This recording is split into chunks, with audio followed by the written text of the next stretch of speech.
Está começando o programa Na Real. Toda semana temas relevantes para ouvir. Uma produção da Rádio PUC-Rio Comunicar. Após 15 dias de disputas, terminaram na última semana as Olimpíadas de Tóquio. O Brasil teve o seu melhor desempenho da história, com 21 medalhas, sendo 7 de ouro, 6 de prata e 8 de bronze em 13 modalidades. O país ficou em 12º lugar no quadro geral. A outra pauta de hoje é a justiça restaurativa. Trata-se de um procedimento de busca de consenso em que a vítima e o infrator, às vezes outras pessoas, participam coletivamente na construção de soluções para os problemas causados pelo crime. Fique com a gente! A participação do Brasil nas Olimpíadas de Tóquio ficou acima da expectativa. Em vários esportes em que se esperavam medalhas, no entanto, houve uma decepção. Já nos estreantes como o skate e surf, os atletas foram bem, apesar de Gabriel Medina ter ficado de fora do pódio.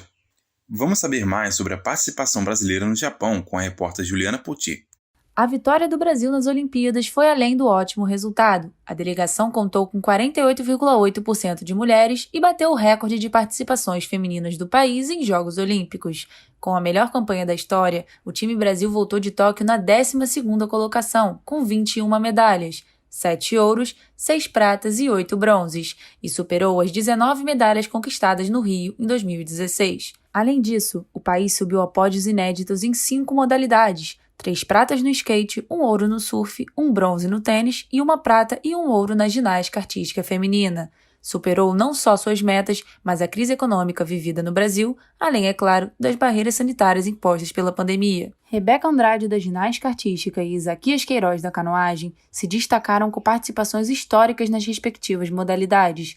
Rebeca conquistou as 2 primeiras medalhas para a ginástica artística feminina do Brasil, e Isaquias subiu ao pódio pela 4ª vez e conquistou o primeiro ouro olímpico na prova C1 1000 metros. Durante as Olimpíadas, outro fator chamou a atenção do torcedor brasileiro: a falta de investimento que a maioria das modalidades olímpicas recebem ao longo da preparação para os Jogos.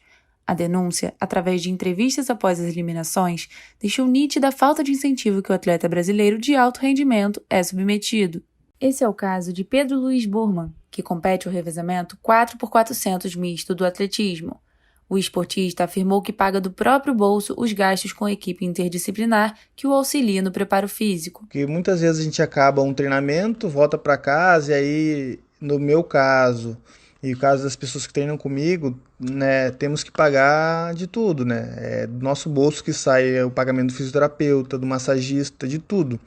Então, às vezes, vale mais a pena não realizar o tratamento e fazer alguma coisa paliativa do que você investir todo o dinheiro que tu ganha para você ter um melhor rendimento.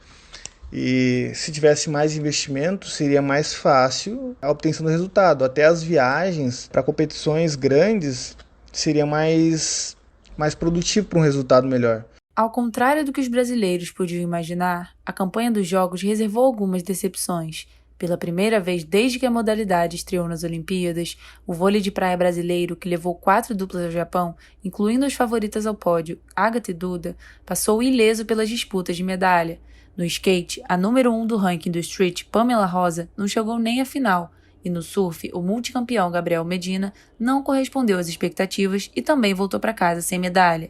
Mas a maior frustração veio no vôlei de quadra masculino. Após 4 finais consecutivas, a seleção chegou às semifinais, perdeu para o Comitê Olímpico Russo e foi vencida pela Argentina na disputa do bronze.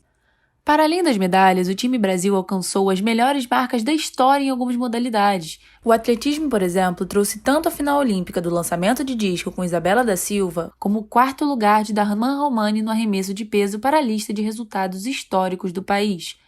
Hugo Calderano levou o Brasil pela primeira vez às quartas de final do tênis de mesa, e Lucas Vertem, do remo, terminou a competição do esquife simples na 6ª colocação da final B, também inédita. De acordo com o ex-atleta que competiu em Atenas 2004, José Carlos Sobral Júnior, o problema do desenvolvimento do remo não é a falta de investimento, mas a gestão financeira. Eu acho que seria mais a gente direcionar os recursos, sim, com mais eficácia, e captar mais patrocinadores, né? Para que a gente possa dar uma tranquilidade para os atletas e que eles possam participar desse circuito europeu, ficando na Europa aí pelo menos uns 4 meses direto participando do circuito europeu para dar mais competitividade para o nosso time. Gente boa tem que estar com gente boa, então quanto mais tempo a gente tiver com o nosso time competindo em alto nível, vivenciando com alto nível, estando com os finalistas olímpicos ali, vivenciando no dia a dia, isso é uma oportunidade única. Então, assim, isso que eu acho que hoje seria a nossa maior carência nesse sentido, né? Outro ponto que chamou a atenção do público que acompanhou os Jogos foi a importância do preparo emocional para os atletas. A ginasta Simone Biles, principal nome da ginástica artística feminina atual, foi a grande responsável por destacar a necessidade da manutenção da saúde mental. Biles desistiu de 3 disputas por medalhas para cuidar de questões da mente que a impediam de executar seus exercícios com segurança. Para o ex-atleta e professor do Departamento de Psicologia da PUC-Rio, Rafael Zaremba, é necessário que os esportistas sejam bem preparados psicologicamente para que possam alcançar o seu melhor desempenho. Rafael ressaltou também que o trabalho do Departamento de Psicologia deve ser visto como algo preventivo. Infelizmente, muitas vezes a gente ainda tem uma cultura de pensar o psicólogo como um bombeiro. Então, o trabalho do psicólogo só é requisitado no momento de uma crise, ou não é feito um trabalho preventivo. O ideal seria que houvesse uma mudança de mentalidade e que se entendesse o trabalho de psicologia, o trabalho de preparação psicológica, como um trabalho preventivo, para evitar o incêndio, e não como um trabalho de bombeiro para apagar o incêndio na hora que ele já se instaurou. Além do resultado nas Olimpíadas, o Brasil tem a expectativa de um bom desempenho nos Jogos Paralímpicos. Na Rio 2016, foram 72 medalhas conquistadas, o que rendeu ao país a 8ª posição no ranking da competição. Neste ano em especial, além das tradicionais medalhas aguardadas no atletismo, que leva a maior quantidade dos atletas, será a última oportunidade de ver Daniel Dias da natação competir. Isso porque o maior atleta paralímpico do Brasil, com 24 medalhas, já anunciou a aposentadoria após os Jogos, que serão realizados entre dia 24 de agosto e 5 de setembro. Para o Na Real, Juliana Poti.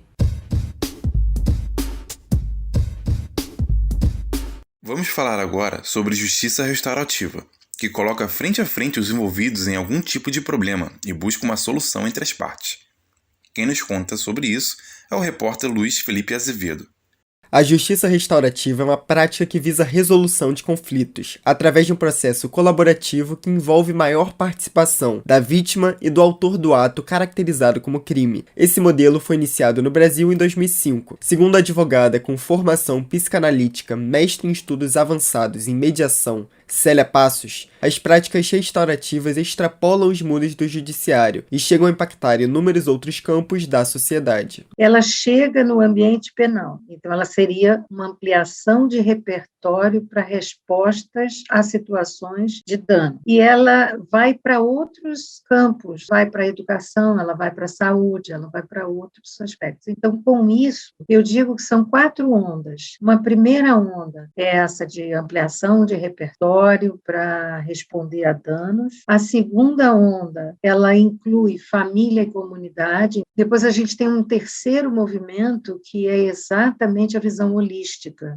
Então é a minha relação com o outro, mas é a minha relação também com o não humano. E agora, depois da pandemia, a gente tem a visão mais profunda da justiça restaurativa, que a gente vem chamando da justiça restaurativa num contexto de consciência profunda. Em contrapartida ao modelo judicial vigente, que possui forte caráter punitivo-retributivo, a justiça restaurativa busca a responsabilização do indivíduo. O objetivo é que ele consiga entender a sua ação e, ao final, receba o apoio necessário para a reparação dos danos. Célia acredita que existam marcos suficientes para classificarmos os modelos como sistemas diferenciados e aponta a importância do foco nas relações para a solução de conflitos. Quando a gente está pensando no judiciário, no sistema penal, a gente está pensando numa lei que foi quebrada, violada, num culpado e numa punição. E é necessário gerar um sofrimento para essa pessoa, para ela não repetir o feito e a sociedade,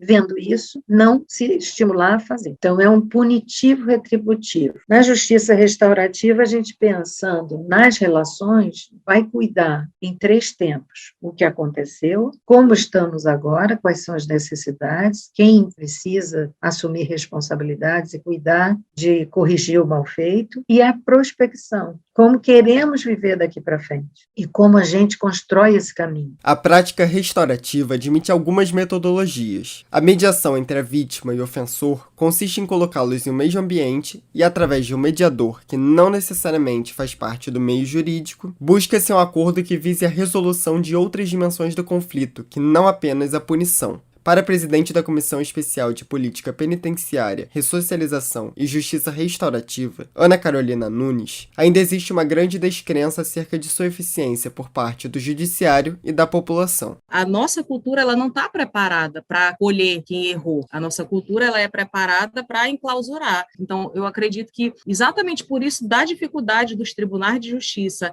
aplicarem a justiça restaurativa através da resolução do CNJ, porque era para acontecer em todo o país e, infelizmente, ainda não acontece por conta do nosso judiciário, que ainda é muito descrente. No Brasil, as práticas restaurativas são aplicadas em diversas ocorrências, com destaque para questões envolvendo infrações criminais leves e médias, conflitos escolares e violência doméstica. Segundo o levantamento do Conselho Nacional de Justiça, publicado em 2019, entre os tribunais com iniciativa em justiça restaurativa, 88,6% consideram que essas práticas contribuem para o fortalecimento do trabalho em rede de promoção e garantia de direitos. Como aponta a promotora de justiça do Rio de Janeiro, Roberta Rosa, existe um forte caráter social nas metodologias propostas. Dessa forma, para atender a cada conflito, utiliza-se um trabalho artesanal e de difícil quantificação. Quando a gente consegue, por exemplo, restabelecer um diálogo, restabelecer uma convivência pacífica, por mais que isso possa parecer muito pouco, para aquelas pessoas já é um avanço imenso. E aí essa quantificação e esse controle de qualidade do que está sendo produzido, do que está sendo oferecido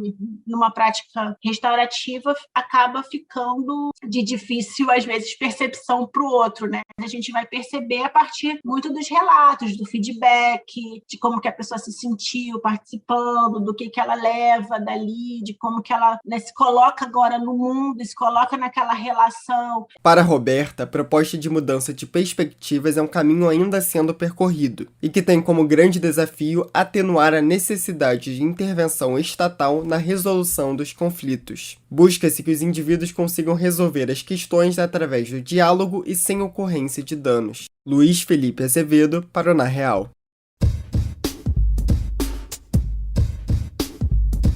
E para finalizar essa edição do Na Real, trazemos agora alguns assuntos relevantes da semana que foram ou serão destaque nas mídias eletrônica e impressa. Pílulas da semana. De acordo com o painel intergovernamental sobre mudanças climáticas da ONU, a ação humana levou a um aumento de 1,07 graus Celsius na temperatura do planeta. Segundo o órgão, as mudanças recentes no clima não têm precedentes e todas as regiões do globo já são afetadas por eventos extremos. Se não houver medidas de redução e de conservação ambiental, o aquecimento de até 2 graus Celsius será atingido neste século. Caso as reduções ocorram, o painel afirma que pode levar até 30 anos para que as temperaturas se estabilizem. A empresa Virgin Galactic anunciou que venderá passagens para voos espaciais no valor de $450 mil, cerca de R$2.360 mil. O empreendimento, iniciado há 17 anos, recebeu aprovação do regulador de segurança dos Estados Unidos para levar pessoas ao espaço em junho.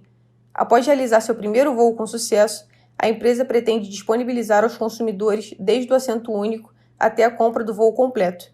A previsão da Virgin Galactic é que todos os voos turísticos ao espaço comecem em 2022. O presidente Jair Bolsonaro entregou ao Congresso Nacional uma medida provisória que cria o programa Auxílio Brasil e revoga o Bolsa Família. Com a promessa de aumento de 50% no valor médio do Bolsa Família, o novo benefício tem novidades, como a Bolsa de Iniciação Científica Júnior e o Auxílio Esporte Escolar. A intenção, segundo o governo, é de iniciar os pagamentos do programa em novembro. Os novos valores do Auxílio Brasil ainda não foram anunciados.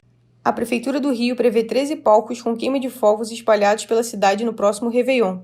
O prefeito Eduardo Paes disse que será o maior ano novo da história do Rio, mas está condicionado ao cenário epidemiológico da capital. A festa faz parte do plano de reabertura e flexibilização em 3 etapas, de 2 de setembro até 15 de novembro. Especialistas alertam para o risco do aumento da transmissão da doença com os eventos, em especial devido à variante Delta, que corresponde a 45% dos casos de Covid no Rio. Apesar de não superar a expectativa dos produtores nas bilheterias dos Estados Unidos, o filme O Esquadrão Suicida estreou no Brasil na liderança do ranking de bilheteria, com mais de 7 milhões de reais. Em seu primeiro final de semana nas telonas, o longa desbancou sucessos de bilheteria, como Velozes e Furiosos 9, que arrecadou pouco mais de 1.700.000 reais. De acordo com a empresa de análise Comscore, dos mais de 728 mil espectadores que foram aos cinemas no país, cerca de 378 mil assistiram ao filme dos supervilões. Por hoje é só. O programa Na Real é produzido por estagiários da PUC-Rio com supervisão de Célio Campos. Lembramos que a Rádio PUC faz parte do Comunicar, cuja coordenação é de Lilian Sabac. Até o próximo sábado.